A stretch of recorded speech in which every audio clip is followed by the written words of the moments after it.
Shalom Ibu Bapak Saudara semuanya, kembali menyapa Anda semuanya dalam program Bible Everyday. Hari ini saya mengajak Anda belajar dari Mazmur pasal ke-39. Dan Mazmur ini ditulis masih oleh Daud. Tentang apa? Tentang sebuah kehidupan.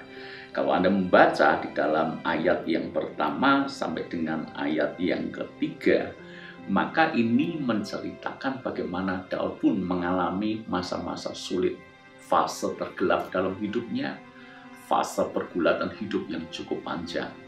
Kalau kita kembali belajar di hari kemarin atau di pasal ke-38, Daud menceritakan betapa sulitnya dia ketika mengalami masa-masa seperti itu.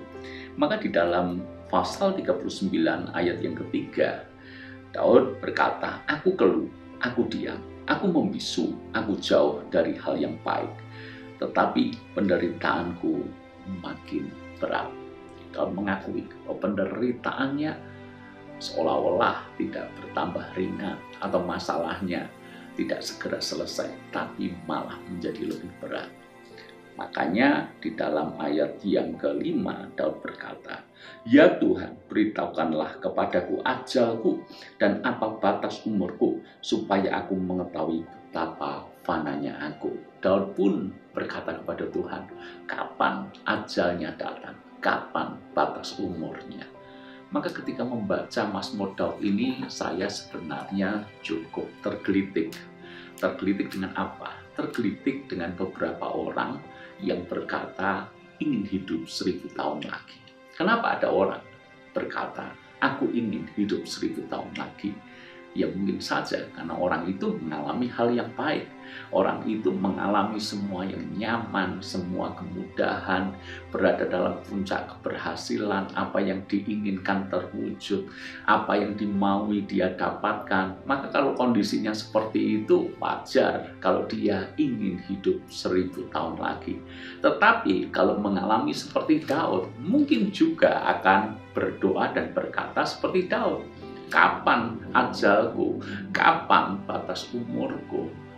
Namun saudara, apapun keadaan kita, kenyataan yang ditulis oleh Alkitab di dalam pasal 39 ini adalah supaya aku mengetahui betapa fananya aku.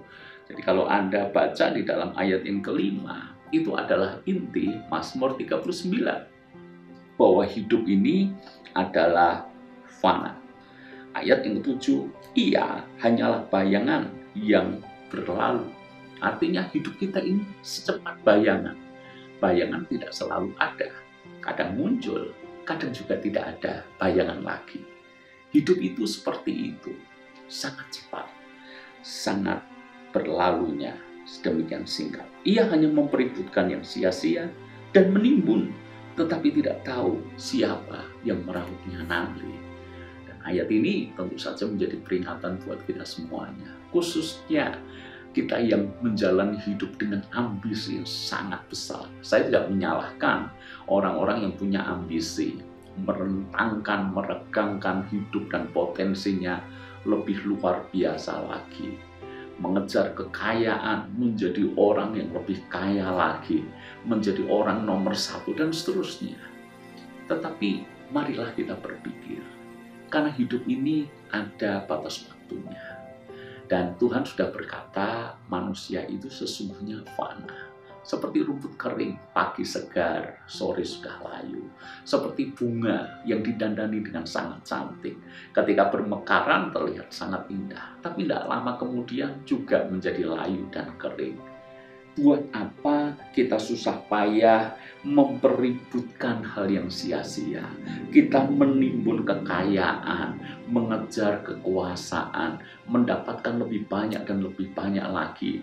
Tetapi Alkitab menulis, tetapi tidak tahu siapa yang merauhnya nanti. Ada begitu banyak orang demi mendapat kekayaan, mengorbankan kesehatannya.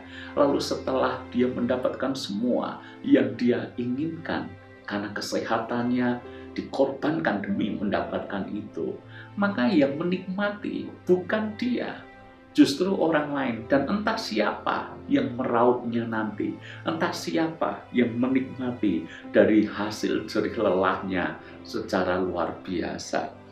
Karena itu saudara, ayat yang ke-14 dan mengakhiri dengan perkataan seperti ini, alihkanlah pandanganmu daripadaku supaya aku bersuka cita sebelum aku pergi dan tidak ada lagi.